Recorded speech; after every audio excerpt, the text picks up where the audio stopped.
దారిలో సాగనిమ్మయా నా మదిని గోయలగా మనసుకోవయ్యా నా మదిని గానాతుగా నిలసిపోవయ్యా మనసు ఈ మనసు నాకిచ్చావా మనసు మలినమైన నాకై మనిషిగా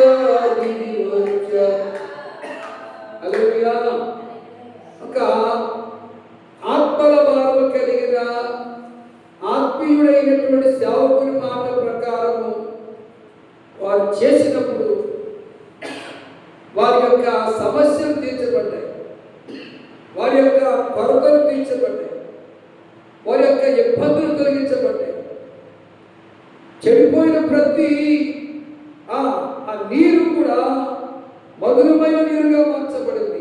నేనేమంటానంటే సేవకుల మాట విని, ఆత్మల భావం కలిగిన సేవకుల మాట విని, ఆత్మాభిషేకంతో నింపబడి సేవకుల మాట విని ఆ ప్రకారం చేస్తే మీ శరీర అవయవాలలో ఏదైతే చెడిపోయిందో ఆ సేవకుడు విత్తుతున్న వాక్యమైన విత్తనాల ద్వారా చెడిపోయిన అవయవాలను దేవుడు బాగు చేయును గాక.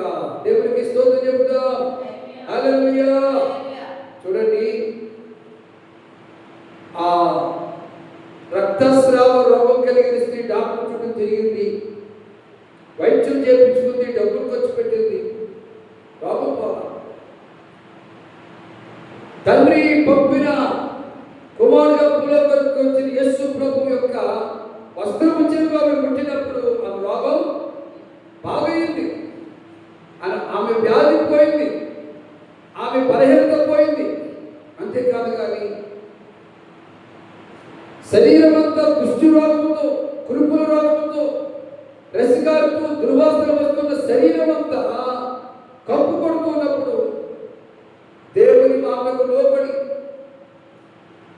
సేవకుడు యొక్క అడుగుజాడలో నడుచుకుంటున్నటువంటి ఎలీషా ప్రవక్త ఒక మాట చెప్పాడు, నయమాను నీ కుష్టి రోగం పోవాలని యాజకులకు 7 సార్లు స్నానం చేయమన్నాడు. ఆ సలహా ప్రకారం వెళ్ళాడు, 7 సార్లు స్నానం చేశాడు. 7వ సారి మనకు తేలుతున్నప్పుడు తన శరీరం ఏమైంది? బాగైంది. ఈనాడు చాలా మంది శరీరాలు రోగాలు బాగోట్ల. కారణం దైవజనుడి మాటకు లోపట్లేదు, మాయ మాటలకైతే లోపడుతున్నారు, కల్పన కథలకైతే లోపడుతున్నారు, ఆత్మ సంబంధమైన సత్యవాక్యానికి లోబడక రోగాలు పోవటం లేదు, వ్యాధులు పోవటం లేదు, బలహీనతలు పోవటం లేదు, జబ్బులు పోవటం లేదు. కాబట్టి నీవైనా నేనైనా మనమైనా తెలుసుకోవాల్సింది ఏంటంటే దేవుని మాటకు లోబడాలి. ఆత్మభావం కలిగిన ప్రవక్త అయినటువంటి, అవసరం కలిగిన ప్రవక్త అయినటువంటి, ప్రార్థన పడినటువంటి ఎలీషా మాట ప్రకారం నయమాను 7 మార్లు యాజకులలో మునిగినప్పుడు తన ఆ దేహం బాగైంది. ఆ ఎలీషా ఆ ఉప్పు ఆ నీటి ఒట్టుల వేయగా నీటి ఒట్టలు మధురమైన నీటి ఒట్టులుగా మార్పు కలిగాయి. కారణం సేవకుడు చెప్పినట్టుగా వారు ఆ సలహాన్ని పాటించారు. ఎవరెవరు సలహాలు పాటిస్తున్నావు? లోకస్తుల సలహాలు పాటిస్తున్నావేమో, అన్ని దేవుల సలహాలు పాటిస్తున్నావేమో, డాక్టర్ సలహాలు పాటిస్తున్నావేమో, మాంత్రిక సలహాలు, బోధవైద్య సలహాలు పాటిస్తున్నావేమో, జ్యోతిష్యుల సలహాలు, శిలక చెప్పేవారి సలహాలు పాటిస్తున్నావేమో, నీ కులస్తుల సలహాలు పాటిస్తున్నావేమో. అందుకే నీ శరీరంలో అవయవాలు అవి వ్యాధిగ్రస్తంగానే ఉంటున్నాయి, అవి బలహీనంగానే ఉంటున్నాయి, అవి అస్వస్థతలో ఉంటున్నాయి. కానీ దైవం చెప్పాడు, నయమాను 2 దేశాలు జయించాం, ఆ దేశాల్లో ఉన్న ప్రతి దేవతలకు కూడా బలు అర్పించావు, బ్రొక్కుకున్నావు, కానీ ఎక్కడా కూడా నీకు స్వస్థత జరగలేదు. సోమరోజు ప్రవక్తున్నాడు, ఆయన దగ్గరికి వెళ్ళి చెప్పించేయి, నీ రోగం పోతుందని చిన్న పాప చెప్పింది. ఆ మాట ప్రకారం వచ్చాడు, సేవకు చెప్పిన మాట ప్రకారం వెళ్ళాడు. కుష్టి రోగం ఏమైంది?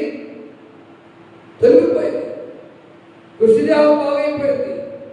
పసిపిల్లవాడి దేహంగా మార్పు చెందింది. కారణం దైవ సేవకు యొక్క మాట వినటం వలన. ఈ రాత్రి